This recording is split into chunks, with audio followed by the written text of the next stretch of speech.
নমস্কার বন্ধুরা, আমি আপনাদের সাথে একটা ঘটনা শেয়ার করতে চাই বা সচেতনমূলক বার্তা বলতে পারেন। সেটা হলো, আমি দেখাই আপনাদেরকে আগে একটু। এই যে,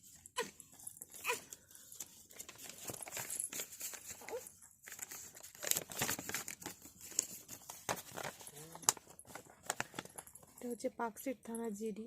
আমি জিডি করেছি। অ্যাকচুয়ালি আমার ব্যাংক ফ্রড হয়েছে। ব্যাংক ফ্রডটা কীভাবে হয়েছে আমি আপনাদেরকে বলছি।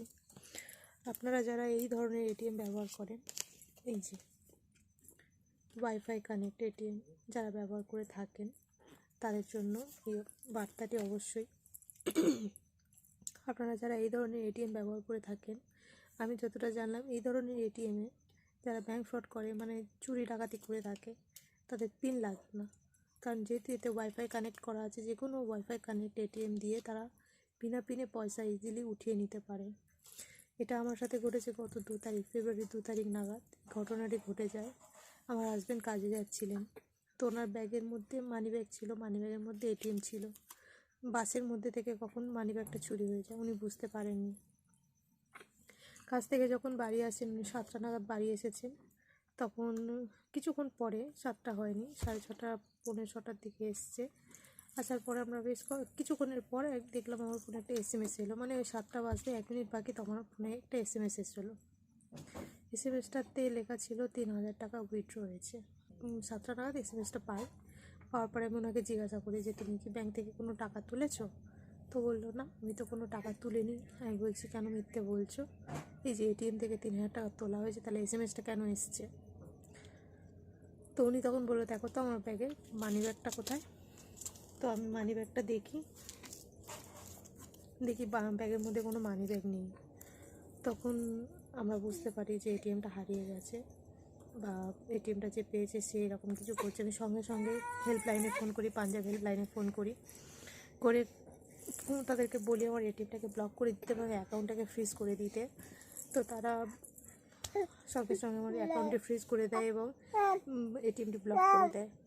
তো আমি তাদেরকে জিজ্ঞাসা করে জানতে পারি যে আমার অ্যাকাউন্ট থেকে 3,000 নয়, 2,000, 500, 1,000, 3,000, 5,000, 5,000 এরকম করে 12-13 বার বেশি সোয়াইপ করে পুরো 24,500 টাকা তুলে নিয়েছে। তো এটা জানার পরে বুঝতে পারছেন যে কোনো মানুষের মানসিক অবস্থা ভালো থাকে না।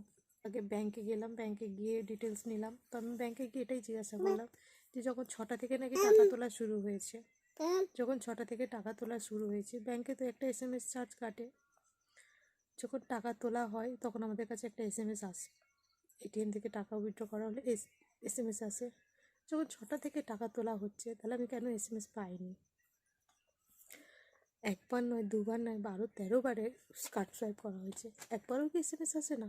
SMS এসছে কখন? যখন লাস্ট ট্রানজাকশন হয়, মানে 24,500 টাকা টোটাল তোলা হয়েছে, লাস্ট ট্রানজাকশান করেছে 3,000 টাকা। যখন 3,000 টাকা ট্রানজাকশান করা হয় তখন আমার কাছে SMS এসছে। তখন সব শেষ, আর কিছু করার নেই।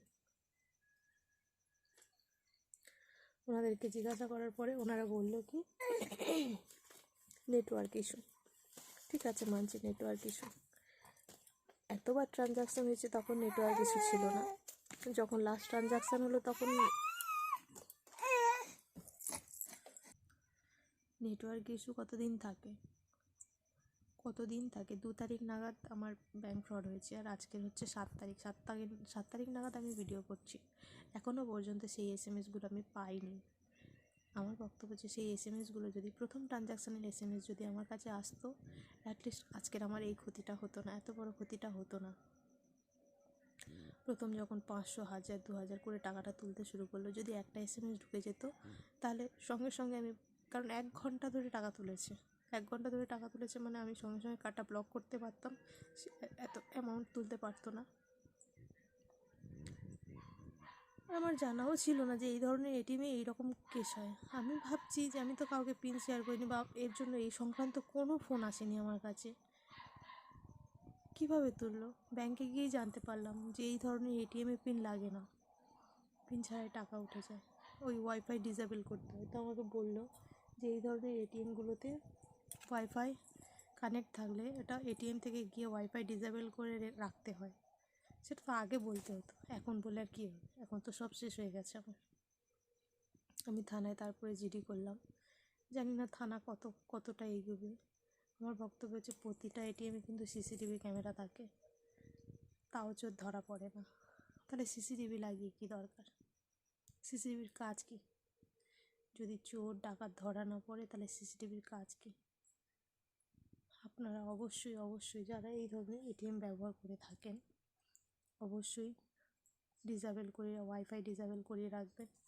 পিন ব্যবহার করে টাকা তুলুন।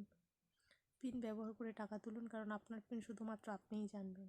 আর ওয়াইফাই কানেক্ট এটিএম ব্যবহার করলে বাই চান্স, ভগবান না করুক, কখনো হারিয়েও গেলেও যে পাবে সে কিন্তু টাকা তুলে নিতে পারবে।